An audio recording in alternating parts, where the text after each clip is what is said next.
Deddy Corbuzier mendadak pamit dari medsos dan podcast. Saya merasa kehilangan. Penulis Widodo SP. For some reason, I'm currently off from every sosmed, podcast and WhatsApp. Deddy Corbuzier. Itulah bunyi tulisan yang dipakai Deddy Corbuzier sebagai gambar pada unggahan bernada pamitan pada Selasa tanggal 10 bulan 8 2021 di akun IG @mastercorbuzier. Kabar yang bagi saya mengejutkan, karena saya mulai suka program talk show yang dikemas dengan santai, tapi kalau dicermati, ada banyak pemikiran kritis, diskusi cerdas, dan solusi yang bisa dihasilkan lewat bintang tamu yang dihadirkan oleh Master Deddy. Beberapa narasumber hebat yang berhasil didatangkan dan diajak ngobrol oleh Deddy Corbuzier dari kalangan politisi hebat antara lain Opung Luhut hingga Prabowo Subianto. Sementara bicara public figure yang terbilang kontroversial tapi pernah hadir di acara yang ditayangkan lewat YouTube tersebut, sebut saja Nikita Mirzani, Dinar Kendi. Mongol Stress juga pernah ngobrol asik dengan Deddy, yang berujung somasi karena mereka dianggap melecehkan orang gila dalam obrolan itu.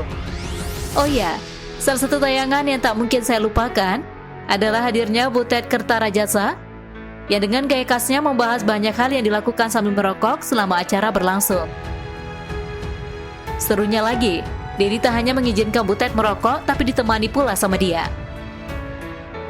Mungkin bagi yang berpikiran terlalu sempit, pastilah kecaman bertubi-tubi akan dilayangkan baik kepada Deddy selaku tuan rumah, maupun KPI yang mungkin dianggap membiarkan pemandangan yang tidak mendidik itu terpampang jelas.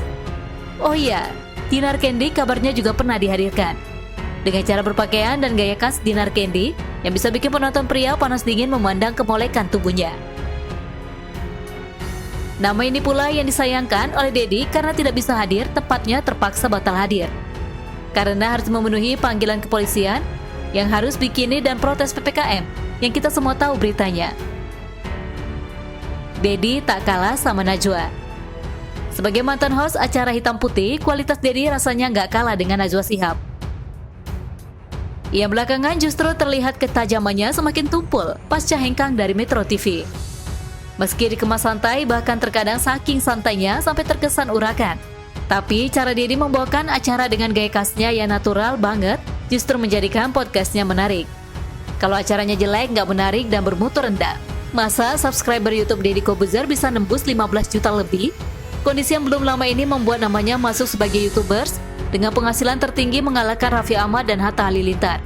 Nggak mungkin lah kan? Bagi saya kalau boleh membandingkan, sosok Deddy Corbuzier bisa dibilang mirip Andi F. Noya, tapi versi selengean atau versi urakan dalam arti yang positif. Cara yang ditempuhnya selama ini juga membuktikan bahwa orang ini paham banget gimana bisa menghadirkan program yang bermanfaat, tapi dikemas dengan ringan dan menghibur. Jadi, tak bisa dipungkiri, saya termasuk yang merasa kehilangan dengan pamitnya Master Deddy dari segala aktivitas media sosial. Yang ternyata diikuti pula dengan mandeknya program podcastnya. Ucapan khas 3, 2, 1 and close the door yang biasa saya dengar di podcast yang tayang di YouTube, ternyata sekarang bakalan tutup beneran. Semoga nggak lama-lama ya Master Dad. Akhirnya mau tak mau kita harus menghormati keputusan yang pasti sudah dipikirkannya masa-masa, yang berujung pada pengumuman mengejutkan di akun IG-nya tadi. Meski saya berharap ungkapan for some reason yang tak dijelaskan secara detail, semoga tidak mengarah pada kekecewaan yang mendalam bagi seorang Deddy Corbuzier yang sempat mengatakan bahwa negeri ini lucu. Saat mengetahui Dinar Kendi sampai harus berurusan dengan kepolisian, tetapi para selebgram yang kerap berpose tak kalah seronoknya. Jika konteksnya cara berpakaian seperti yang dikenakan Dinar Kendi, tetapi seperti didiamkan saja. Master Dad, sayang banget keputusan ini harus Anda buat di tengah pengaruhmu yang justru semakin kuat belakangan ini.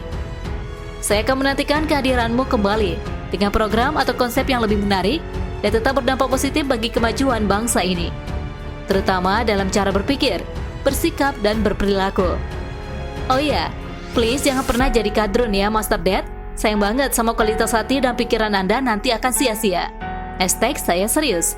Begitulah kura-kura.